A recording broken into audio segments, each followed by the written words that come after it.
અગાશી ઉપરથી આપણી વાડી ત્યાંથી થોડીક ક્લિપ આવી છે વાડીએથી.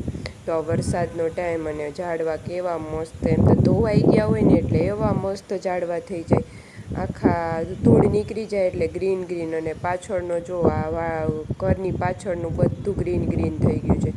આખી જે પ્લોટ પડ્યો છે ને જે જગ્યા, એમાં આખામાં ખડ ઉગી ગયું છે ને, તો કેવું મસ્ત ગ્રીન ગ્રીન થઈ ગયું છે. અને અહીંયા બધી ભેંસ બાંધી છે, આ બળદ ને જો અહીંયા પાણી.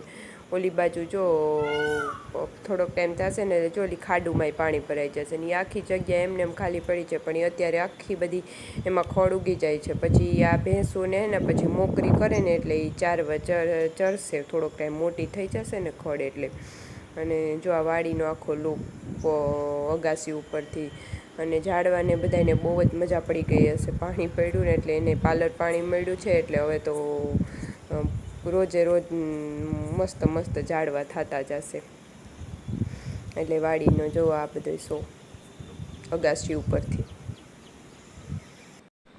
અને જો આ હે ને ટોલી ને ટ્રેક્ટર તેદી જો મેં હલાવ્યું હતું ને તેદી હાવ ભાંગી પડ્યું હતું. તો એ જો આખું નવું કરાવ્યું છે, આખું રેડ કલર દેખાય છે.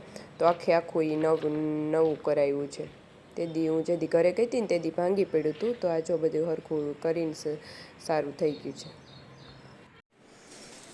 રામ રામ, સીતારામ, જય શિકોતેરમાં. કેમ છો બધા? મજામાં? અમે પણ મજામાં અને તમે પણ મજામાં જશો. આજ તમને મારા એક નવા વ્લોગમાં હાર્દિક સ્વાગત છે. જો જેને મારો ચેનલ સબસ્ક્રાઈબ ન કરી હોય સબસ્ક્રાઈબ કરજો, લાઈક કરજો અને મને આવો નવો સપોર્ટ દેતા રહેજો. જો વાગ્યા છે 4 બપોરના અને આજે મને નીંદર ન આવી. કેટલી માથાકૂટ, 2 વાગ્યાની માથાકૂટ કરતી હતી વિશાખાને સુવડાવીને, પણ નીંદર જ ન આવી. આજે તો સવારે વહેલી ઉડી ગઈ હતી, પણ તોય અત્યારે બહુ જ કેટલી વાર એમને એમ પડી રહી તોય નીંદર ન આવી. પછી મેં કીધું હાલ ઉઠી જાઉં. ઉઠી ગઈ. તો મેં કીધું હાલ આજે વ્લોગની શરૂઆત નથી કરી, તો અત્યારથી વ્લોગની શરૂઆત કરું છું.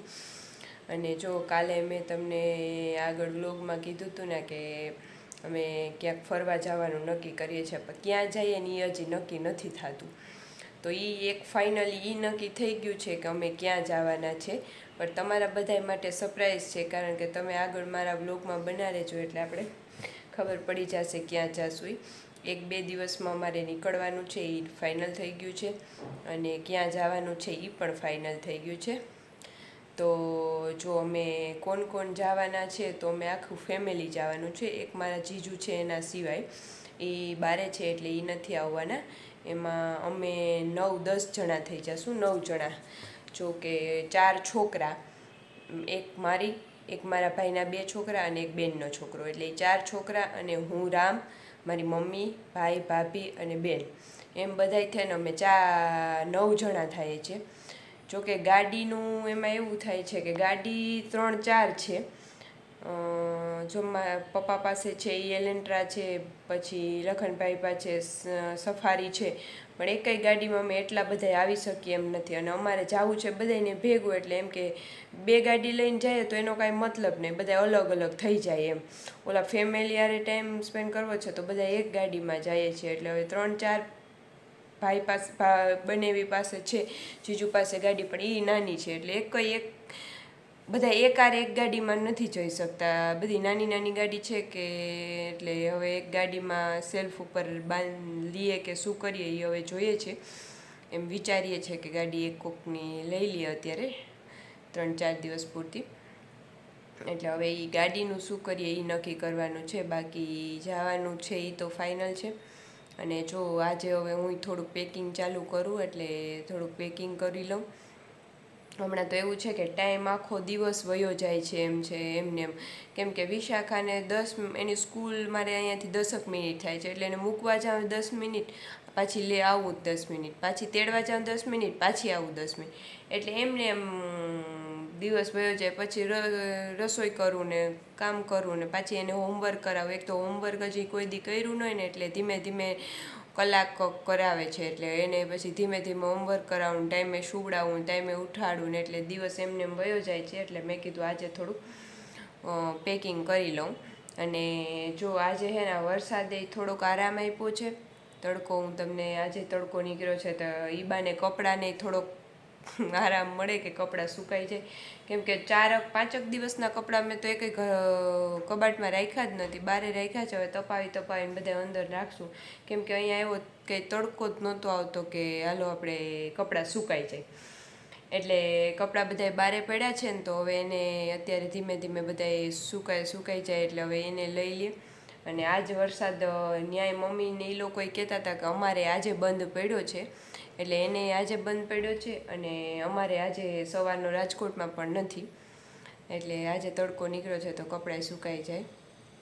અને બાકી તો જો સવારનું તો રૂટિન કામ કર્યું, જમ્યું અને પછી વિશાખાને સુવડાવી, એને થોડુંક હોમવર્ક કરાવ્યું. અને હું તો સૂતી હતી તો મને નીંદર ન આવી, તો મેં કીધું હાલો હવે ઉઠી જાઉં છું. હવે થોડુંક ભૂખ લાગી છે તો આજે છે ને મને ખબર ને સૂતી હતી ને એક ધારું યાદ આવ્યું કે માંડવીને ગોળ ખાઉં, કેદીનું નથી ખાધું, તો થોડોક માંડવીને ગોળ ખાઈ લઉં. અને જો હું તમને બતાવું તડકો આજે કેવો નીકળ્યો હોય.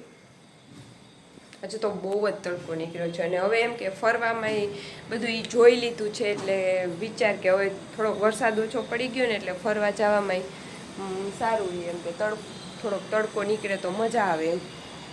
જો અહીંયાથી તમને દેખાય તો તડકો આજે સારો એવો છે. તો એમ કે તડકો નીકળ્યો તો ન્યાય પણ મજા આવે. પછી વરસાદનું ન્યા વળી ક્યાં ફરવા જવું, એટલે બધું ટાઈમને સેટિંગ કરીને સ્થળ સેટિંગ કરી લીધું છે. તો આગળ તમે બ્લોગમાં બન્યા રહેજો એટલે આપણે ખબર પડી જાય ક્યાં જવાનું છે. જો આ 4 વાગ્યાનો બપોરનો તડકો છે. તડકો તો સારો એવો નીકળ્યો છે. અને જો અહીંયા કપડાં અહીંયા રાખી દીધા છે, તો હવે અહીંયા સુકાય છે.